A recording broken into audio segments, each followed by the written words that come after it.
And on election night here on MSNBC tomorrow, we'll be tracking not only the fate of the House and the Senate, but the fate of that Tea Party, tracking just how many in Congress will hold extreme views on abortion, Social Security, despite the fact that parties in power generally suffer during midterms, despite the fact poor economies generally punish incumbents, despite the fact that the president pursued policies, even on health care, that had been endorsed by Republicans in times when Republicans still showed interest in bipartisanship. Tomorrow's storyline has already been writ large, a perfect storm of factors sweeping Democrats aside, being read tomorrow as just one factor that the nation is rejecting President Obama's liberal policies, when in fact policies that were more progressive might have changed the game the other way. Politico reporting, quote, even White House advisors quietly admit a far more jobs-focused, targeted stimulus would have been more effective as a policy and political tool. With us tonight to talk about that, the former chairman of the Democratic National Committee, former presidential candidate, Vermont Governor Howard Dean, also a consultant to Democracy for America, and McKenna, Long, and Aldridge. And the longest introduction in television. Every time I try to shave some seconds off my record, I can't do it. Leaving aside turnout, what is the real explanation for whatever happens tomorrow? Mostly the economy. When the economy's bad, it's a problem. Second, I would say that the Republicans have always been incredibly good at opposition. I mean, they set out when the president was elected not to help him at all or to do anything that was good for the country, because unless it was also good for their party. Unfortunately, that doesn't go along with being able to govern, because as you know, they make up their own reality, and then when you don't care what the facts are, you can't run anything, as President Bush showed for 8 years.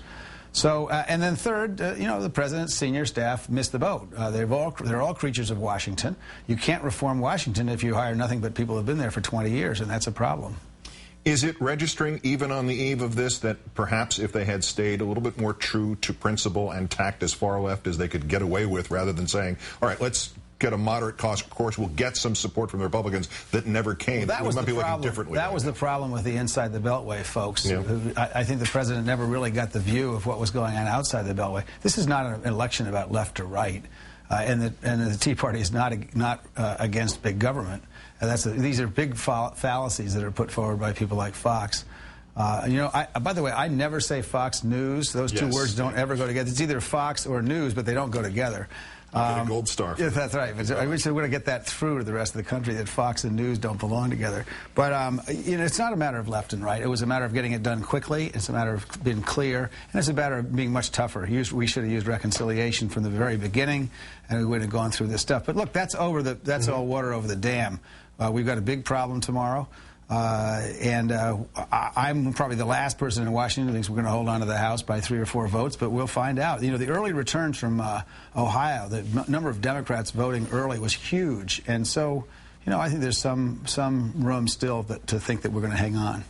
The Washington Post reported that half of those who are inclined not to vote tomorrow believe that Republican control of Congress doesn't matter. I was thinking, is this akin to the woman in Minnesota who threatened to go to Fox, that you mentioned them, because Michelle Bachmann was not on her ballot, and she would not listen to the calm explanations of the people in charge of the polling place in the early voting, who said, you don't live in Bachmann's district. And she didn't know what that meant.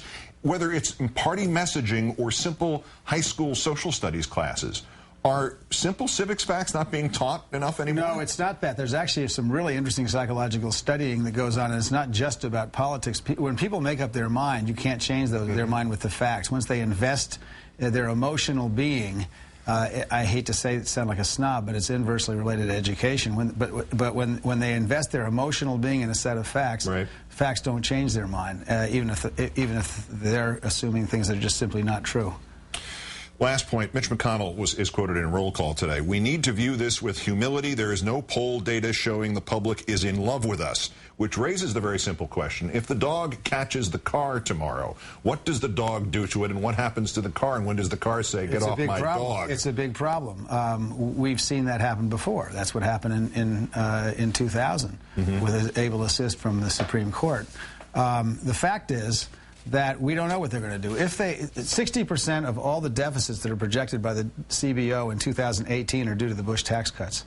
So if their first order of business is extending the Bush tax cut, it is impossible, even if they cut the rest of the deficit to 0, to get rid of the deficit. 60% of it is due to the Bush tax cuts. If that's their first order of business, we'll know it's back to where they were from 2000 to 2006, which is passing stuff for political reasons. If they want to get serious, you won't pass the top end of those tax cuts. You will deal with Social Security and Medicare, and you'll have to deal with defense. But if you don't want to get serious, you'll see those Bush tax cuts coming flying out of the House, which is what I predict. Well, that's not what they're flying out of, but we can skip where they're actually flying out of. Yes. Governor Howard Dean, the former chairman of the Democratic Party, it's always a pleasure, sir. Thank you for your time. Thank you.